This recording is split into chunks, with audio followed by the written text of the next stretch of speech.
the hard problem of consciousness. Yeah. And with such it's a hard name to remember, but the very, very difficult name, but Very complex. it's very hard complex to remember that name. The Right. hard problem. Yeah. But can you talk to us a little bit about what that is, and then how that differs from what you call the constructing problem of consciousness? Yeah, absolutely. So just last week, actually, I was having a conversation with Alex O'Connor from The Cosmic Skeptic, and we talked about this, the hard problem. And I mentioned to him that I count at least 7 different construction problems, where the hard problem I think of as just one of many, many different construction problems. So the construction problem, as I think about it, and now the construction problem, that's my term. That's a term that I coined in my work to kind of organize other problems as well. But the general construction problem is just the general problem of seeing how to construct a conscious being by any means. So I've got some Legos here in my hand, and there's a question about could we put these Legos together so that when we put them together in a certain way, we've constructed a conscious being that's having its own private experiences and hopes and dreams, and it's rotating images of purple dragons in its mind. It's not that the building blocks are purple, right? The building blocks have their own colors, but once you get them organized in the right way, you construct a conscious being that can have a visual imagination and a hope that it not be destroyed, okay? That's the general construction problem. And then this general problem has, the reason why this is a problem is because there are many specific problems with constructing conscious beings. There's the hard problem. I'm going to say a bit more about that. There's a binding problem of how you get a bunch of different things to be unified into a single thing. There's a binding problem of consciousness. There's a causal exclusion problem. I think I mentioned Jaegwon Kim, a philosopher who's championing this particular challenge, which has to do with how you as a conscious being could actually do something in the world without your actions being causally excluded by more fundamental microphysical things, particles, atoms, fields like this. There's an identity problem of what explains why you are specifically you and not a duplicate of yourself. Imagine you swap all your atoms out for my atoms, and your original atoms get arranged in the same way as your original body. So now you have a duplicate of yourself, but yet you are still specifically you over there and not over where your duplicate is at. So there are deep puzzles and questions about how that works.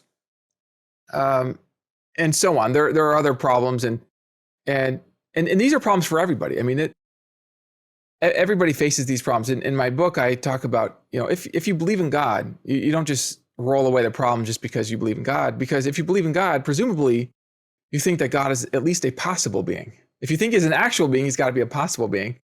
And if you think he's a possible being, that means that God doesn't have impossible powers. If he's a possible being, he doesn't have impossible powers.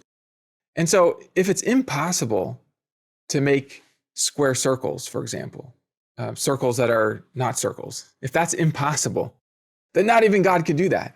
If it's impossible to take a bowling ball and grow a dragon out of that, if that's just an impossibility, the nature of the bowling ball won't do that, then not even God could do that. So I actually spend some time in the book arguing that there are some deep, deep constraints about how conscious beings could possibly emerge. And this is a puzzle for everybody, including myself.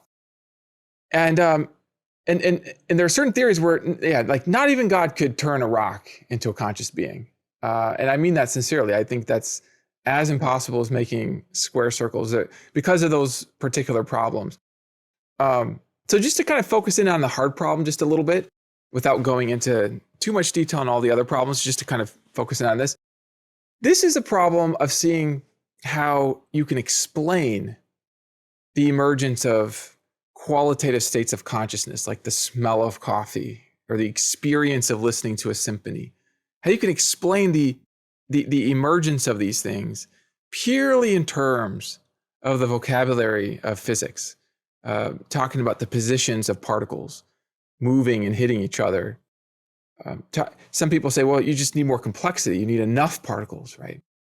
But we have this kind of intuition that sometimes complexity it won't work if it's the wrong category. It's like, how complex does a number have to be in order for that number to be a bowling ball? It's like, no, complexity there doesn't make a difference.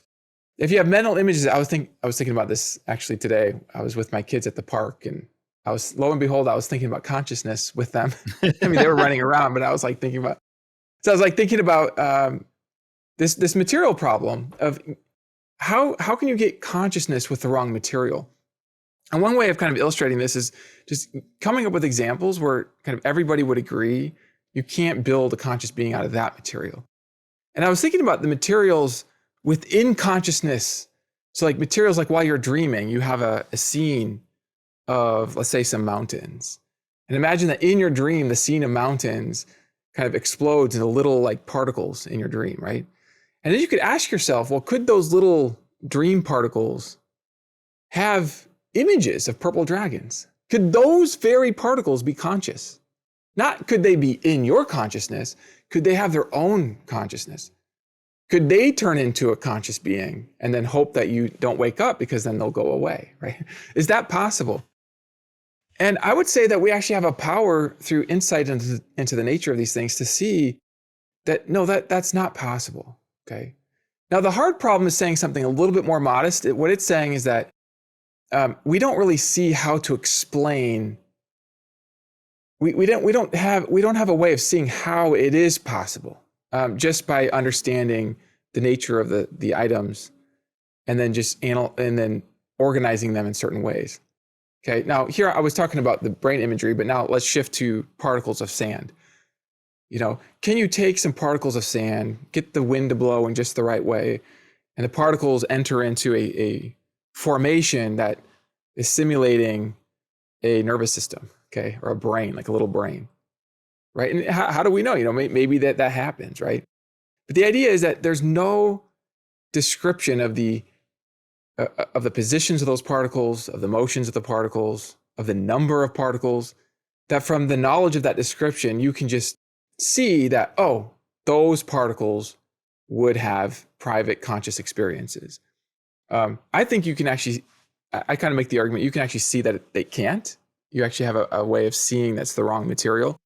But the hard problem is saying that at least we can't see that they would be conscious. And the reason why this is relevant is because it provides a motivation for a number of philosophers to try to kind of minimize mystery beyond, we don't want to multiply mystery beyond necessity. So if you can't really see how you can derive the one from the other, then one way that you could go is just say, hey, maybe the consciousness is deeper into reality. It doesn't emerge out of these things. Because if it did, then you have this explanatory gap problem. You can't see how the particles in the wind or in a brain or whatever would start having feelings. It's not an argument from ignorance. It's an argument from the knowledge that we have consciousness together with wanting to not multiply mysteries beyond necessity. So we have consciousness. There's no need to assume. This is a little bit difficult actually to articulate because for some, the story that consciousness emerges later out of brains is almost just taken for granted.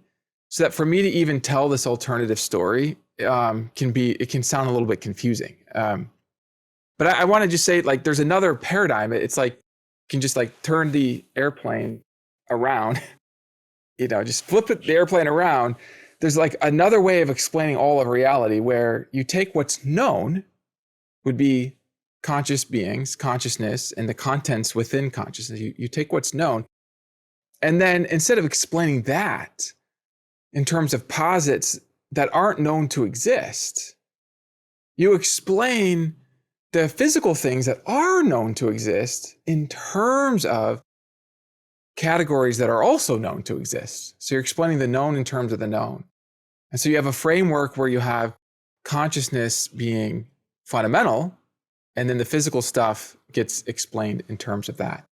And there are different ways of fleshing this out, but this would be one way of responding to the hard problem. Of course, it is not the only way, but it is sort of one kind of solution. And it's why a number of philosophers care about that problem.